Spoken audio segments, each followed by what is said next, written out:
శుక్లాం బ్రహ్మవిచారసారపరమామాద్యాం జగద్వ్యాపినీం వీణాపుస్తకధారిణీమభయదాం జాడ్యాంధకారాపగాం హస్తే స్ఫాటికమాలికాం విదదతీం పద్మాసనే సంస్థితాం వందే తాం పరమేశ్వరీం భగవతీం బుద్ధిప్రదాం శారదాం.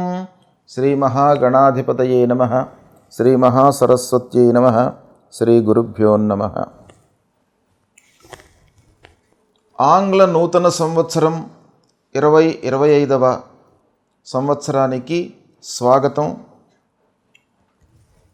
ఈ 2025వ సంవత్సరంలో మీరందరూ కూడాను సుఖ సంతోషాలతో ఉండాలని ఆ భగవంతుణ్ణి ప్రార్థిస్తున్నాను.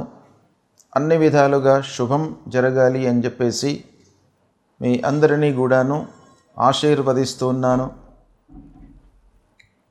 2025వ సంవత్సరంలో 12 రాసుల వారికి గోచార ఫలితాలు ఎలా ఉంటాయి అనేవి తెలుసుకునే ముందుగా నెలవారీ ఫలితాలలో భాగంగా 2025వ సంవత్సరము జనవరి మాసంలో మకర రాశిలో జన్మించినటువంటి వారికి గోచార ఫలితాలు ఎలా ఉన్నాయో తెలుసుకుందాం.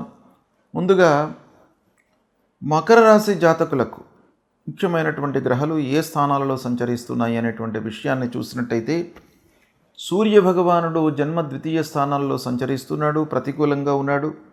అంగారకుడు 21వ తారీఖు వరకు షష్టమ స్థానంలో అనుకూలంగా సంచరిస్తున్నాడు, తదనంతరం సప్తమ స్థానంలోకి ప్రవేశిస్తున్నాడు, ఇది ప్రతికూలంగా ఉంటుంది. బుధుడు ఏకాదశ ద్వాదశ జన్మస్థానాల్లో సంచరిస్తున్నాడు, అనుకూలంగా ఉన్నాడు. గురు భగవానుడు పంచమ స్థానంలో అనుకూలంగా ఉన్నాడు. ఇక శుక్రుడు జన్మ ద్వితీయ స్థానాలలో అనుకూలంగా సంచరిస్తున్నాడు. శనైశ్చరుడు 2వ స్థానంలో సంచరిస్తున్నాడు, ప్రతికూలంగా ఉన్నాడు. రాహువు 3వ స్థానంలో అనుకూలంగా ఉన్నాడు. కేతువు 9వ స్థానంలో ప్రతికూలంగా ఉన్నాడు. ఈ విధంగా గ్రహస్థితి ఉంది. ఓవరాల్గా మనం చూసినట్టయితే మకర రాశి వారికి గురువు, శుక్రుడు, బుధుడు, రాహువు అనుకూలంగా ఉన్నారు కాబట్టి ఓవరాల్గా అధికంగా అంటే 60% అనుకూలమైనటువంటి ఫలితాలు గోచరిస్తున్నాయి. అయితే కొన్ని విషయాలలో శని మూలకంగా, కేతు మూలకంగా, సూర్యభగవానుడి మూలకంగా అస్థిరత ఉండేటువంటి అవకాశాలు ఉన్నాయి. ఆదాయంలో కొంత అస్థిరత గోచరిస్తుంది కాబట్టి దీన్ని మీరు జాగ్రత్తగా చూసుకున్నట్టయితే ఆ నిలకడగా ఉండే పరిస్థితిని మీరు క్రియేట్ చేసుకోగలుగుతారు. ఇక సమాజంలో మంచి వారితో స్నేహం చేస్తారు. మొదటి 2 వారాలు మంచివారితో సాహచర్యం లభిస్తుంది మీకు. అయితే తదనంతరం మాసాంతం లోపల కొంత వృధా ఖర్చులు కూడాను గోచరిస్తున్నాయి కాబట్టి ఈ మంచివారితో స్నేహాన్ని మీరు మలుచుకోవాలి, కార్య సాఫల్యానికి ఉపయోగించుకోండి. ఇక ఖర్చుల విషయంలో జాగ్రత్త అవసరము. భార్యా పిల్లలతో సంతృప్తిగా ఉంటారు. కుటుంబ పెద్దల సూచనలను పాటిస్తూ ఉంటారు.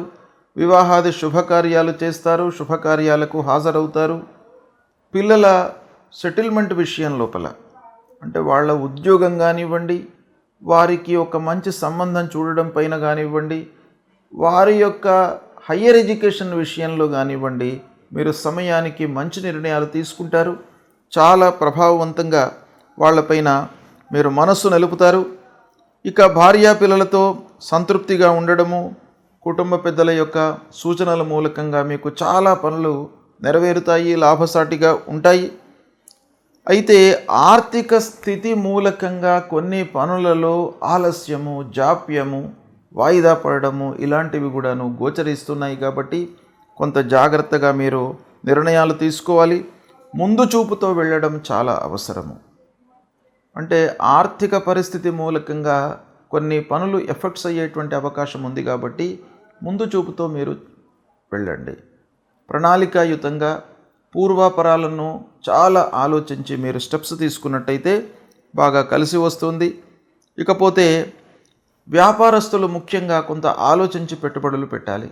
గుడ్డిగా పెట్టుబడులు పెట్టకుండా ఉన్నట్టయితే మీకు లాభదాయకంగా క్రయ విక్రయాలు జరుగుతుంటాయి. ఇకపోతే సమయస్ఫూర్తితో మీరు నిర్ణయాలు తీసుకుంటారు. చిన్న వ్యాపారస్తులకు మట్టుకు ఇబ్బంది ఉండదు. పెద్ద మొత్తంలో పెట్టుబడులు పెట్టేటువంటి వాళ్ళు హ్యూజ్ అమౌంట్ ఇన్వెస్ట్మెంట్ చేసి మీరు ఎవరైతే వ్యాపారం చేస్తున్నారో వాళ్ళు మట్టుకు కొంత జాగ్రత్తలు తీసుకోవాలి. ఈ నెలలో చాలా విషయాలపై ప్రభావం చూయించేటువంటి గ్రహాలు మీకు అనుకూలంగానే ఉన్నాయి కాబట్టి కొంత జాగ్రత్తగా మీరు తీసుకున్నట్టయితే మీకు సత్ఫలితాలు కలుగుతాయి. ఇకపోతే ప్రతి విషయంలోనూ 1కి 4 సార్లు ఆలోచించండి. నిర్ణయాలు తీసుకునే ముందు అనుభవజ్ఞుల యొక్క సహాయ సహకారాలు తీసుకోండి. దగ్గరి వాళ్లతో మీరు చర్చించండి, సత్ఫలితాలను పొందుతారు.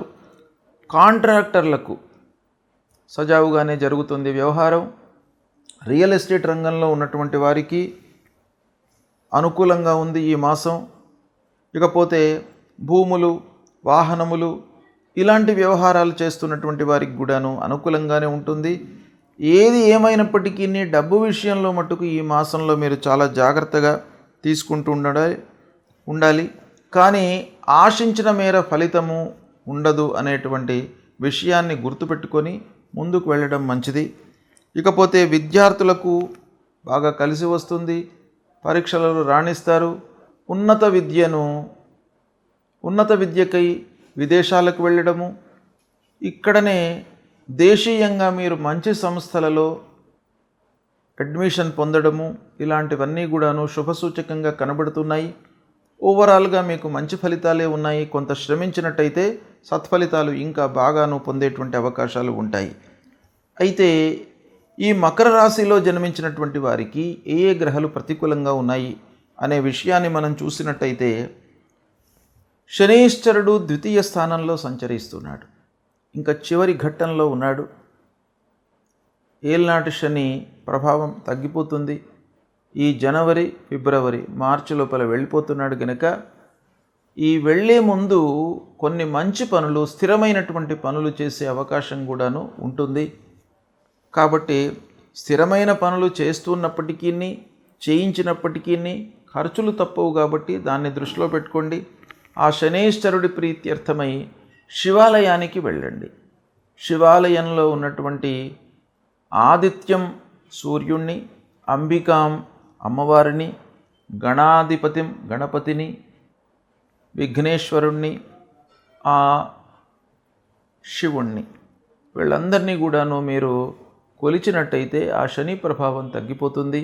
ప్రతినిత్యం కూడాను నీలాంజన సమాభాసం రవిపుత్రం మహాగ్రహం ఛాయా మార్తాండ సంభూతం తం నమామి శనైశ్చరం అనేటువంటి మూలమంత్రాన్ని చదువుకున్నట్టయితే ఆ శని భగవానుడి యొక్క అనుగ్రహం లభిస్తుంది.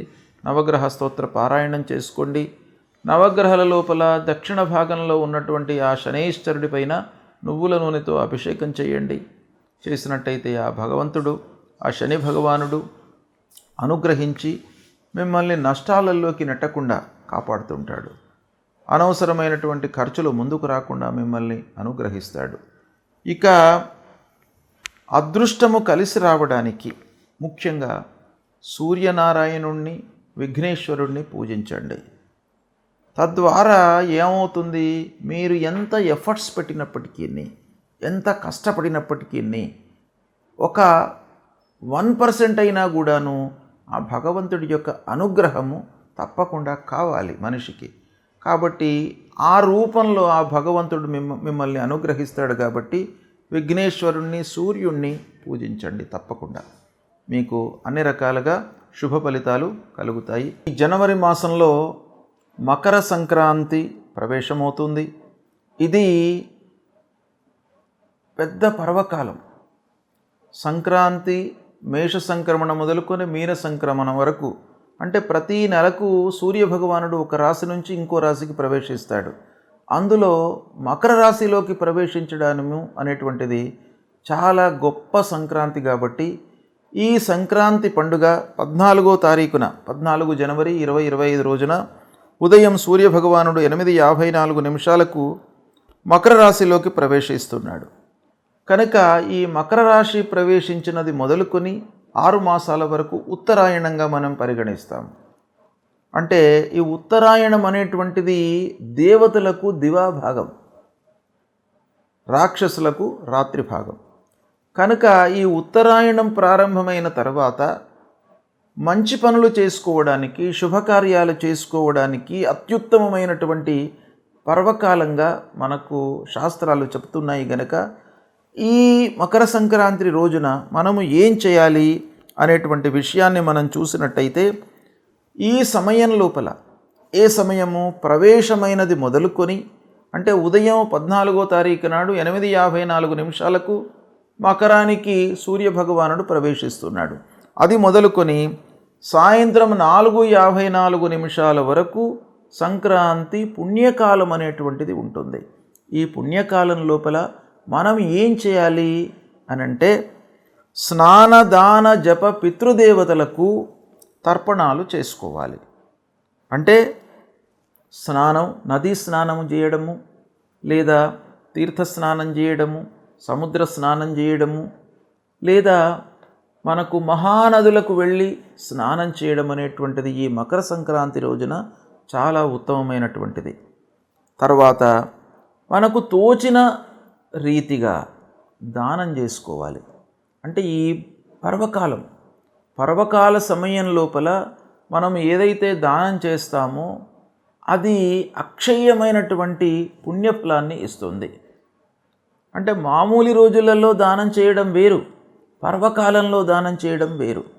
పర్వకాలంలో దానం చేసినట్టయితే, మీరు ₹1 దానం చేసినట్టయితే 1000 రూపాయలు దానం చేస్తే ఎంతనైతే ఫలితం వస్తుందో అంత మీకు ఈ పర్వకాలంలో దానం చేయడం మూలకంగా లభిస్తుంది.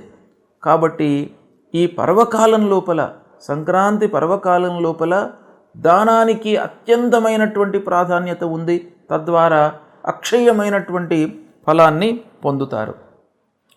అంతేకాకుండా ఈ పర్వకాల సమయం లోపల జపాలు చేసుకున్నట్టయితే, జపము అనంటే మీకు భగవంతుడికి సంబంధించినటువంటి ఏ స్తోత్రాన్ని జపించినా కూడాను, ఏ మూలమంత్రాన్ని జపించినా కూడాను ఆ సమయం లోపల మీకు అక్షయమైనటువంటి పుణ్యఫలం వస్తుంది. అన్ని దోషాలు కూడాను పరిహారం అవుతాయి. అంతేకాకుండా ముఖ్యమైనటువంటి విషయం ఏంటంటే, ఈ పర్వకాలం లోపల పితృదేవతలకు సంబంధించి, తల్లిదండ్రులు అత్యంత ముఖ్యమైనటువంటి వాళ్ళు మనకు జీవితం లోపల. వాళ్ళ మూలకంగానే మనం ఈ భూమి మీదకి వచ్చాము, జీవనాన్ని కొనసాగిస్తున్నాం. కాబట్టి వాళ్ళ విషయమై, పితృదేవతల విషయమై ఈ పర్వకాలంలో ఎవరైతే శ్రాద్ధాదులు, వాళ్ళ విషయం లోపల మనకు దానాదులు కానీ ఇవన్నీ చేస్తారో అప్పుడు ఆ పితృదేవతలు అనుగ్రహిస్తారు. కనుక ఈ పర్వకాలంలో ఇవన్నీ కూడాను చేసుకోవాలి. అంతేకాకుండా ముత్తైదువలు, సువాసినులు ముఖ్యంగా ఈ పర్వకాలం లోపల గౌరీదేవికి పూజ చేసుకున్న తర్వాత వాళ్లకు తోచినటువంటి నోములు ఇవ్వడం అనేటువంటిది కూడా ప్రధానంగా మనకు శాస్త్రంలో చెప్పబడి ఉంది. కాబట్టి ఇవి ఆచరించినట్టయితే మనకు మకర సంక్రాంతి పుణ్యకాలం లోపల చేసినటువంటి ఫలితము అక్షయ పుణ్యఫలాన్ని ఇస్తుంది అని శాస్త్రం చెప్తుంది. కనుక ఇది ఆచరించండి, శుభ ఫలితాలను పొందండి. శుభం.